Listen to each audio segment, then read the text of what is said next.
Dear student, first of all अस्सलाम वालेकुम वरहमतुल्लाहि वबरकातुहू। प्यारे बच्चों, उम्मीद है कि आप बिल्कुल खैरियत से ठीक ठाक अपने घरों में होंगे। तो बच्चों, आज की जो हमारी क्लास है वो क्लास 8 है।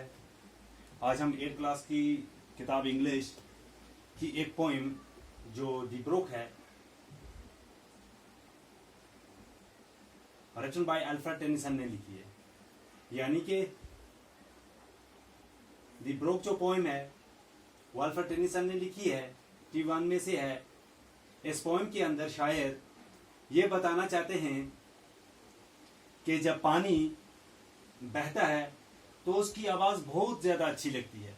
यानी कि पानी चाहे नदी से बहे, नालों से बहे या किसी भी जगह से पानी बहता है तो उसकी आवाज हमें बहुत अच्छी लगती है।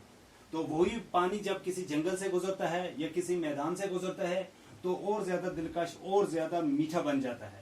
यानी कि हम जब भी पानी की आवाज सुनते हैं कानों में तो हमें बहुत ज्यादा अच्छा लगता है, हमें बहुत ज्यादा अच्छा लगते हैं। तो यही जो अल्फ्रेड टेनिसन है, इसने इस पोएम में पानी के बारे में बहुत सारी चीजें बताई हैं कि पानी जब चाहे जंगलों से गुजरे, चाहे हमवार मैदानों से गुजरे, चाहे किसी भी जगह से जुड़े, तो उसकी आवाज सुनने के लिए हमारा दिल उठ जाता है। हमें बहुत ज्यादा शौक होती है कि हम उसकी आवाज सुने और सुनते भी हैं। तो इसी तरह प्यारे बच्चों, हम क्या काम करेंगे कि इस सबक को, दी ब्रोक को स्टार्ट करने से पहले हम कुछ वर्ड और मीनिंग देखेंगे। ये वो वर्ड्स मैंने लिखे हैं जो इस पोएम के अंदर बार बार इस्तेमाल किए गए हैं। यानी कि वो वर्ड्स जो इसके अंदर बार बार इस्तेमाल किए गए हैं। बार बार इस्तेमाल मीन्स अगर हमें इसके इनका मीनिंग पहले ही पता होगा तो हमें पढ़ने में आसानी हो जाएगी। तो हम क्या काम करेंगे कि इसके अंदर जो जो वर्ड इस्तेमाल हुए वो पढ़ेंगे। सबसे पहले हंट्स, हंट्स। हंट्स मीन्स हो गया वो जगह जहां बार बार जाया जाता है। यानी कि हम जिस जगह बार बार जाएं उसको हम हंट्स कहेंगे। कूट एंड हन, यानी कि पानी के परिंदे। प्यारे बच्चों, आपको पता है कि बहुत सारे परिंदे हैं जो दरख्तों पर रहते हैं, बहुत सारे परिंदे हैं जो पानी पर रहते हैं, बहुत सारे परिंदे हैं जो खुश्की जमीन पर रहते हैं, बहुत सारे परिंदे हैं जो हवा में उड़ते हैं। यानी कि परिंदे बहुत सारे किस्म के होते हैं। तो इसी तरह कूट एंड हंस हम उन परिंदों को कहते हैं जो पानी के परिंदे, सिर्फ पानी में रहें। उसके बाद हो गया सैली। सैली मीन्स हो गया अचानक बाहर निकलना, अचानक बाहर निकलना। फॉर एग्जाम्पल, आप अपने घर में बैठे हो, किसी ने बाहर से आके दरवाजा नॉक किया, टक टक टक टक, तो आप उठते हो, अचानक दरवाजा खोल देते हो, तो इसको हम कहते हैं सैली। उसके बाद हो गया बाइकर। क्या हो गया? बाइकर। बाइकर हो गया जोरदार सैर मचाते हुए बहना।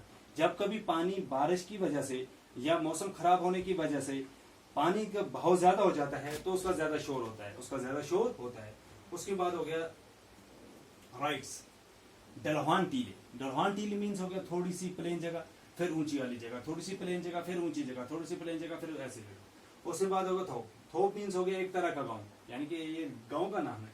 उसके बाद आ गया ब्रिंगिंग। क्या है? कि ब्रिंगिंग मीन्स हो गया किनारे तक भरा हुआ। जब सर्दियों के मौसम आते हैं तो पानी हमेशा सूख जाते हैं, तो जब गर्मियों के मौसम आते हैं तो पानी ज्यादा नदी नालों से ऊपर हो जाते हैं। तो ब्रिंगिंग मीन्स होगा किनारे तक बना हुआ। आप कभी भी किसी नदी या नाले को देख सकते हो, जब सर्दियों का मौसम आता है तो वो बिल्कुल सूख जाते हैं, पानी उनमें कम हो जाता है। लेकिन जैसे ही गर्मियों का मौसम शुरू होता है वो नाले भरने लग जाते हैं, बढ़ते बढ़ते यहाँ तक कि वो एक किनारे से दूसरे किनारे तक भर जाते हैं।